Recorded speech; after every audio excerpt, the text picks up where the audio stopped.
Pada malam yang dingin di tanggal 14 April tahun 1912, sebuah tragedi mengguncang dunia.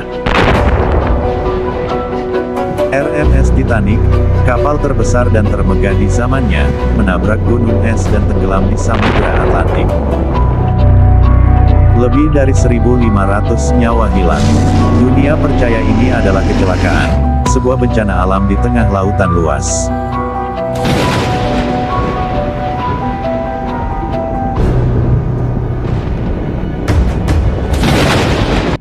Tapi, bagaimana jika itu bukan sekadar kecelakaan? Satu teori konspirasi yang mencuat menyebutkan, Titanic tidak pernah tenggelam. Yang tenggelam adalah kapal saudaranya, RMS Olympic.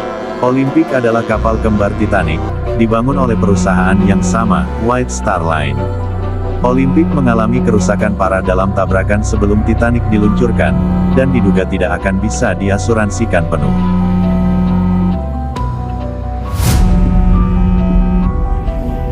Lalu muncul teori, perusahaan tersebut menukar nama kapal. Olympic yang rusak dinamai ulang menjadi Titanic, dan dikirim berlayar untuk sengaja ditenggelamkan.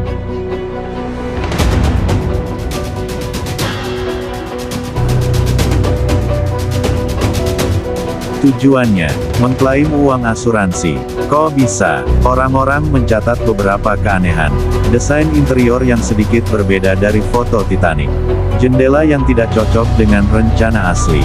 Bahkan beberapa penumpang penting membatalkan keberangkatan di menit terakhir, termasuk miliarder JP Morgan, yang kebetulan adalah pemilik saham utama di White Star Line. Ia membatalkan pelayaran, padahal sebelumnya sangat antusias. Lalu ada pula konspirasi yang lebih dalam. 3 tokoh bisnis besar Amerika, Benjamin Guggenheim, Isidor Straus, dan John Jacob Astor, semuanya berada di atas kapal Titanic, dan semuanya meninggal. Ketiganya dikabarkan menolak pembentukan Federal Reserve, sistem bank sentral AS. Sedangkan JP Morgan adalah salah satu pendukung utamanya. Apakah Titanic adalah alat untuk menyingkirkan lawan-lawan politik dan ekonomi? Dan lebih mencurigakan lagi, latihan penyelamatan yang biasa dilakukan di kapal dibatalkan pada hari tenggelamnya Titanic. Mengapa? Tidak ada alasan resmi. Apapun yang sebenarnya terjadi, bangkai Titanic ini bersemayam di dasar laut, lebih dari 3.800 meter di bawah permukaan. Tapi teori konspirasi masih hidup, dan terus memancing pertanyaan. Apakah Titanic benar-benar tenggelam karena gunung es, atau karena rencana yang jauh lebih gelap? Pada video ini akan kita bahas kronologi tenggelamnya kapal Titanic dan konspirasi yang berkembang selama ini.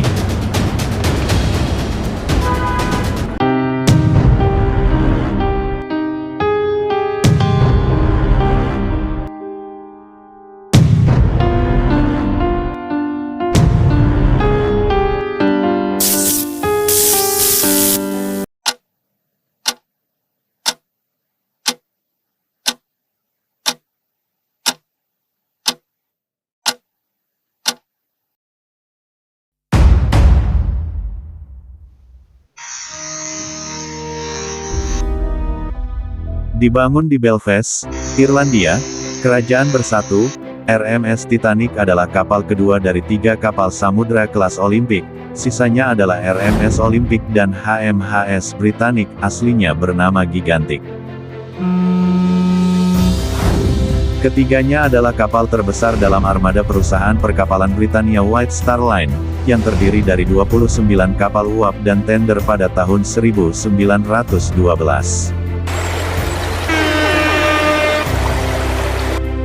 3 kapal tersebut lahir dalam sebuah perbincangan pada pertengahan 1907 antara kepala White Star Line, J. Bruce Ismay, dan hartawan Amerika Serikat J.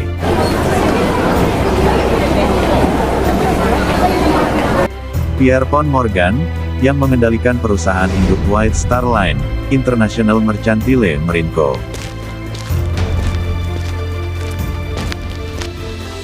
White Star Line menghadapi tantangan yang semakin menjadi-jadi dari pesaing utamanya, Cunard, yang telah meluncurkan Lusitania dan Mauretania, kapal penumpang tercepat yang beroperasi saat itu, dan perusahaan pelayaran Jerman, Hamburg Amerika dan Norddeutscher Lloyd. Ismay memilih untuk bersaing dalam hal ukuran ketimbang kecepatan dan berencana meluncurkan jajaran kapal baru yang ukurannya lebih besar daripada sebelumnya serta dibuat senyaman dan semewah mungkin. Jajaran kapal ini dibangun oleh galangan kapal Belfast, Harland & Wolff, yang sudah punya hubungan lama dengan White Star Line sejak 1867. Harland & Wolff diberikan keuntungan besar dalam merancang kapal untuk White Star Line. Pendekatan seperti biasa ditujukan kepada White Star Line untuk membuat sketsa konsep umum yang akan dipakai dan diubah menjadi desain kapal oleh Harland & Wolff. Pertimbangan biaya relatif rendah di agendanya dan Harland & Wolff diminta mengeluarkan biaya atas segala kebutuhan kapal, ditambah margin keuntungan 5%. Untuk kapal kelas Olimpik, biaya sebesar 3 juta pound untuk 2 kapal pertama disetujui disertai beberapa ekstra atas kontrak, dan bayaran 5% seperti biasa.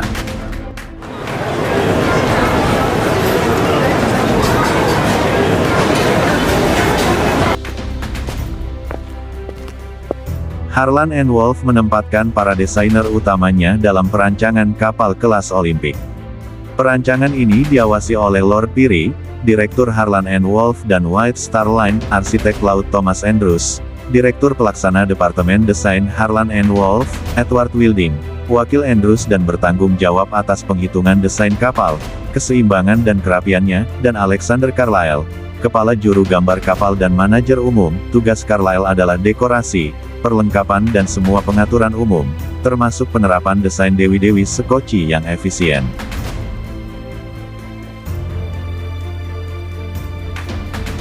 Pada tanggal 29 Juli tahun 1908, Harland & Wolff mempresentasikan sketsanya kepada J. Bruce Ismay dan para eksekutif White Star Line lainnya. Ismay menyetujui desain tersebut dan menandatangani 3 surat perjanjian, 2 hari kemudian yang mengizinkan pembangunan kapal.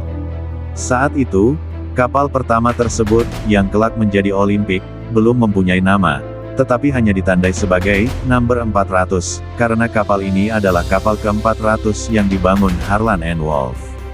Titanic didasarkan pada versi revisi desain yang sama dan diberi nomor 401.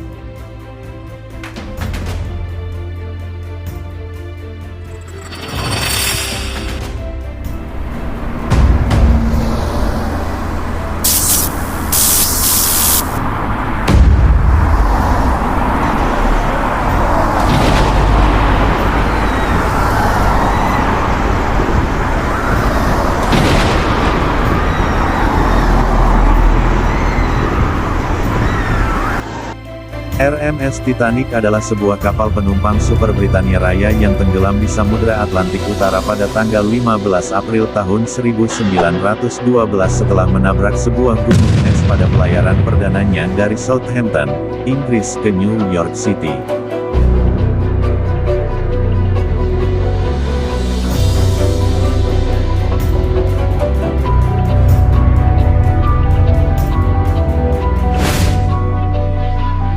Tenggelamnya Titanic mengakibatkan kematian sebanyak 1.514 orang dalam salah satu bencana maritim paling mematikan sepanjang sejarah. Titanic merupakan kapal terbesar di dunia pada pelayaran perdananya.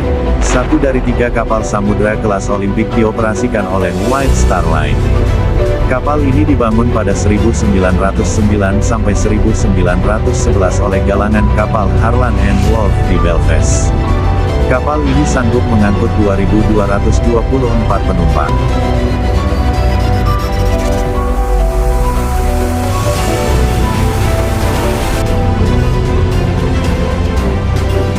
Para penumpangnya terdiri dari sejumlah orang terkaya di dunia, serta lebih dari 1.000 emigran dari Britania Raya, Irlandia, Skandinavia, dan negara-negara lain yang mencari kehidupan baru di Amerika Utara.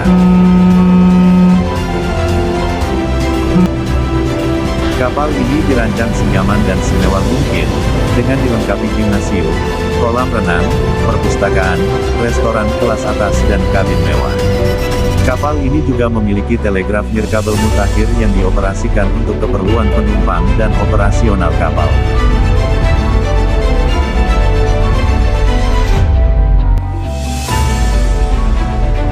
Meski Titanic mempunyai perlengkapan keamanan yang maju seperti kompartemen kedap air dan pintu kedap air yang bisa dioperasikan dari jarak jauh, kapal tersebut tidak memiliki sekoci yang cukup untuk menampung seluruh penumpang kapal.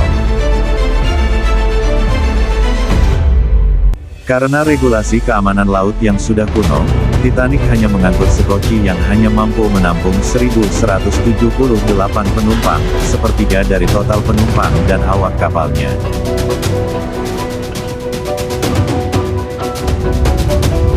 Setelah meninggalkan Southampton pada tanggal 10 April tahun 1912, Titanic berhenti di Cherbourg, Prancis dan Queenstown, sekarang Cork, Irlandia sebelum berlayar ke barat menuju New York.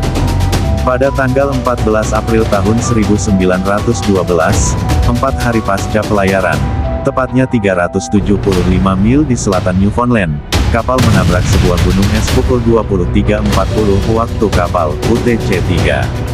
Tabrakan agak menggesek ini mengakibatkan pelat lambung Titanic melengkung ke dalam di sejumlah tempat di sisi kanan kapal dan mengoyak 5 dari 16 kompartemen kedap airnya. Selama 2,5 jam selanjutnya, kapal perlahan terisi air dan tenggelam. Para penumpang dan sejumlah awak kapal diungsikan ke dalam sekoci, kebanyakan sudah diluncurkan dalam keadaan setengah penuh. Banyak pria dalam jumlah yang tidak sepadan, hampir 90% di kelas 2, ditinggalkan karena para petugas yang memuat sekoci mematuhi protokol, wanita dan anak-anak dahulu. Tepat sebelum pukul 2.20, Titanic patah dan haluannya tenggelam bersama 1.000 penumpang di dalamnya. Orang-orang di air meninggal dalam hitungan menit akibat hipotermia karena bersentuhan dengan samudra yang sangat dingin. 710 penumpang selamat diangkat dari sekoci oleh RMS Carpathia beberapa jam kemudian.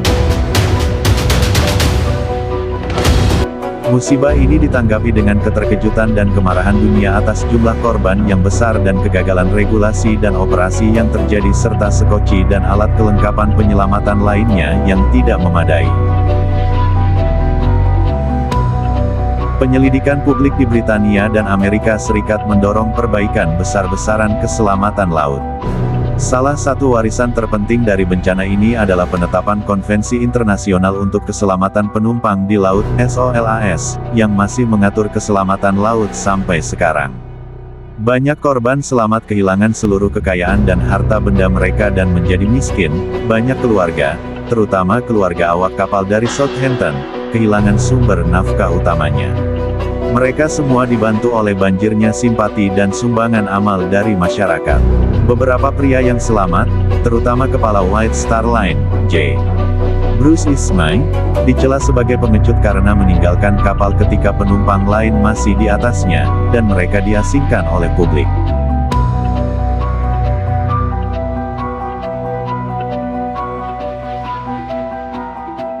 Bangkai Titanic masih ada di dasar laut, perlahan hancur di kedalaman 12.415 kaki (3.784 meter). Sejak ditemukan kembali pada tahun 1985, ribuan artefak diangkat dari dasar laut dan dipamerkan di berbagai museum di seluruh dunia. Titanic telah menjadi salah satu kapal ternama dalam sejarah. Keberadaannya terus diingat oleh sejumlah buku, film, pameran, dan tugu peringatan.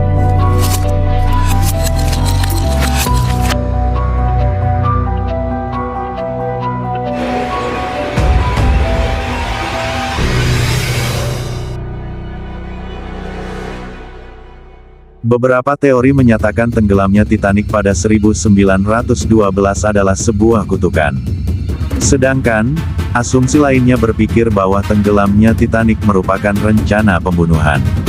Beberapa mitos maupun fakta ini juga menggambarkan tenggelamnya kapal pesiar mewah asal Inggris. Berikut 6 teori konspirasi Titanic yang masih menghantui sampai sekarang melansir Skyscape.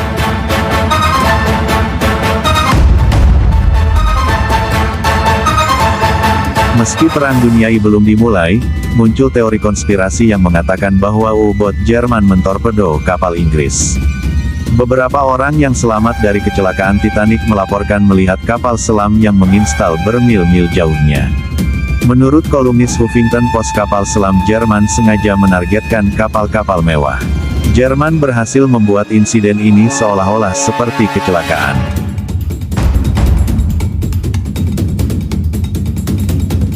Ahli teori konspirasi Robin Gardiner berpikir bahwa Titanic tidak tenggelam melainkan disembunyikan. Pemilik kapal seorang bankir Amerika, JP Morgan, membuat kecelakaan itu untuk mendapatkan uang asuransi. Namun, ultimate Titanic tidak setuju dengan pernyataan Gardiner.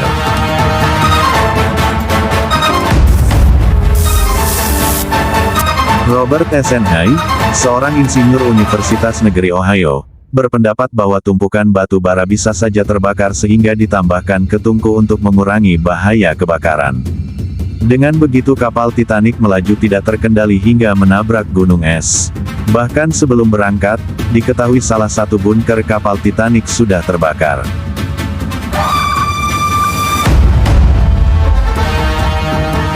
Ada teori bahwa pembuatan kapal Titanic menggunakan paku keling biasa dan bukan yang bagus. Paku keling besi akan rapuh saat terkena suhu dingin. Akibatnya paku lepas karena kapal menabrak gunung es.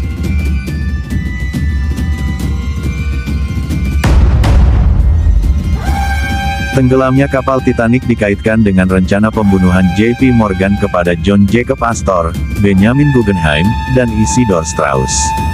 Ketiganya berada di dalam kapal Titanic. Sayangnya teori ini belum menemukan kebenaran hingga sekarang.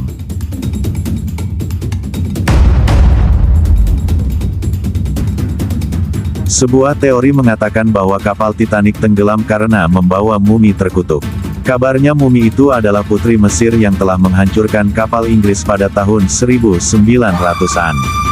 Namun Charles Haas dari Titanic International Society tidak menemukan mumi itu.